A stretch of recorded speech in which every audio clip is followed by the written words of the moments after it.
How about some NBA, gentlemen? Kevin Love has 4 years and $93 million left in his contract, so some think Cleveland should consider trading him.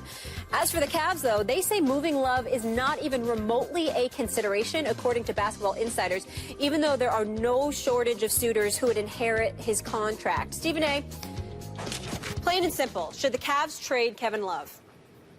My answer is going to be no, believe it or not. Listen, do I think Love was worth the $113 million? No, I do not. I don't think he was worth that. I think he's a damn good player, though. I don't think that he's a scrub.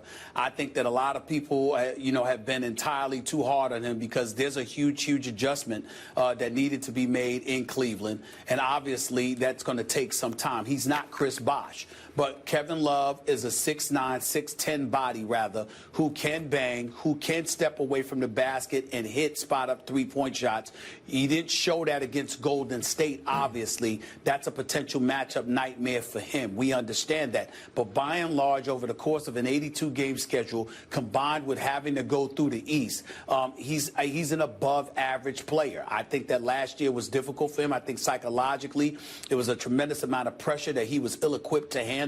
And from that standpoint, I think it's been cause for a lot of people, including myself, to jump all over him because there were times when he was completely anemic and absent and all of those things. But when you look at his skill set and you look at what other teams possess, Kevin Love is one of the better players in basketball. It's just that you're playing with LeBron and Kyrie.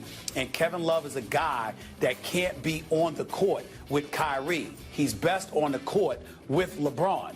That's where your problem lies. You might look at that as an excuse to bench him, but I'm saying, excuse me, you don't have to do that. He could be that guy coming off the bench. He could be that guy, that spark plug for you when one of those guys go to the bench. He's a guy that can rebound. He can bang. He showed a willingness to defend when the championship was on the line. And then you also have to ask yourself what you can get for him. Now, I changed my mind instantly. If you're telling me I can get Carmelo for Kevin Love, I'd absolutely do that if I was Cleveland. I wouldn't do that if I was New York, but I would do it if I'm Cleveland. If you're talking about Phoenix and you're working out a three-team deal that can get you an Eric Bledsoe from Phoenix or somebody from Boston along with Bledsoe to come to Cleveland, or a Melo and Bledsoe combination, that would be something special. And you lose Love for that. But just to jump ship with him and get rid of him because he serves no purpose, no. Last year was tough for him. There is no doubt about that, but he can play. He's not a scrub, and I wouldn't give up on him, especially now since he's a champion and you've got that pressure off your back, not just as an individual, but as a franchise overall. You've got that proverbial monkey off your back. Cleveland has a championship for the first time in over 52 years. I think that's a beautiful thing, and I think right now you're playing with house money. I think you roll the dice and keep it as is unless a marquee trade is out there for you. You don't just trade him for nothing. Now, I've watched and read Stephen A. Smith on the NBA for years and have a tremendous amount of respect for you, Stephen A., just as you have said the same thing about me as it relates to boxing.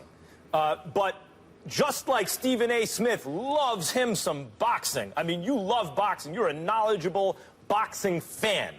I love me some NBA basketball. And yes, if we can't go at each other about these subjects, we ain't got a show. So we got to go at this right now, with all due respect, of course. First of all, the history of the NBA has... they should trade Kevin Love. They should have already traded Kevin Love. That's been obvious. The history of the NBA has been... here are the arguments against it. History of the NBA has been... the team that gets the best player in the deal, usually, almost always, wins the deal.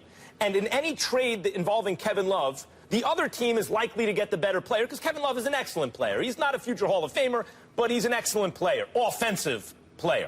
So there's that. There's also the idea that it takes a while to integrate pieces onto a team. And having gone to back-to-back finals, and this time having won, to trade him now and get new parts and integrate them and then hope to compete with the Warriors and Durant, in the finals, which looks extremely likely, is asking a lot. But I think it may be asking more to do it with Kevin Love. Kevin Love's major problem is defense. He gets roasted in the pick and roll, and this is a pick and roll league. So it's really an Achilles heel for the Cavs. Now, he does serve a purpose as a stretch four. He can rebound, etc. But there's an old Woody Allen line about this. It's like swatting a fly with a Buick. It's overkill. You don't need Kevin Love to do that job. You can find a much lesser part to do the job offensively that the Cavs need from him, and that same player very well may be better defensively. Let's take what the Celtics could offer. For example, Jay Crowder, a pat and stuff. You could probably get Jay Crowder, save money, and get other stuff. A Swiss Army knife player, which you can see, look at the Warriors roster, in this NBA is so valuable. A two-way player.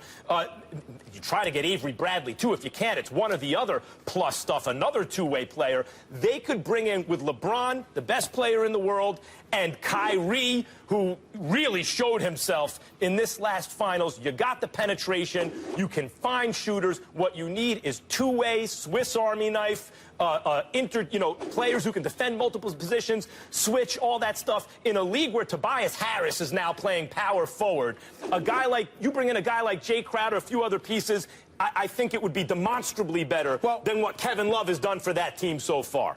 Well, I think that when you say, well, first of all, I'm not disagreeing with that point because I do understand if you could get a Bledsoe and a Crowder for crying out loud, of course you do something like that.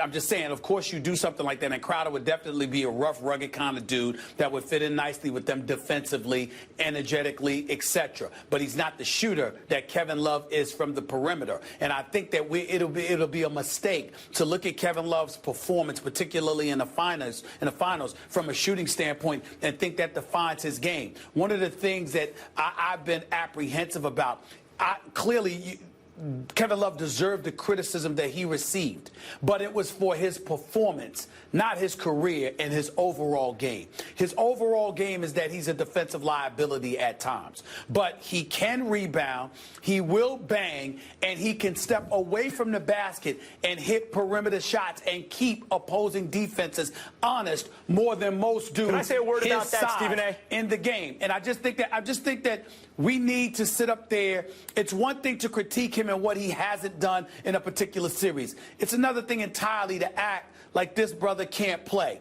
Kevin Love can play. I want to address that for a second. And he deserves more respect than we've given him. I think one of the reasons Kevin Love has become overrated is because a couple of years ago, he was considered a big. You know, you mentioned 6'9", 6'10". Out of shoes, this guy is 6'7" and change. He's not that big. So when a couple of years ago he was perceived as a big, he's like, wow, oh my God, he grabs all those rebounds on a losing team. Didn't defend very well then either. And shoots from the outside like that, 37% from three. That was unusual then. That's not unusual that much in this NBA. Lots of stretch fours out there nowadays, and suddenly if you don't perceive him as that big anymore, kind of just a slow three instead of a four who can shoot, what he does is not that special in this NBA. That's not true. And the reason why, you got people trying to do that, but they're not necessarily successful doing that. The man averaged 16 and 10 on 36% shooting from, let me finish, 36% shooting from three-point range. And it was considered a bad year. Kevin Love can play. I'm not saying you hold on to him for dear life. I'm saying now that you're the champion, he deserves the cushion of going into the season and seeing what he's got. Because people who want him ain't going to stop wanting him because he starts the season with the Cavs. Pump the brakes on the summer. That's what I'm saying. Gentlemen, we have to agree to disagree on that one.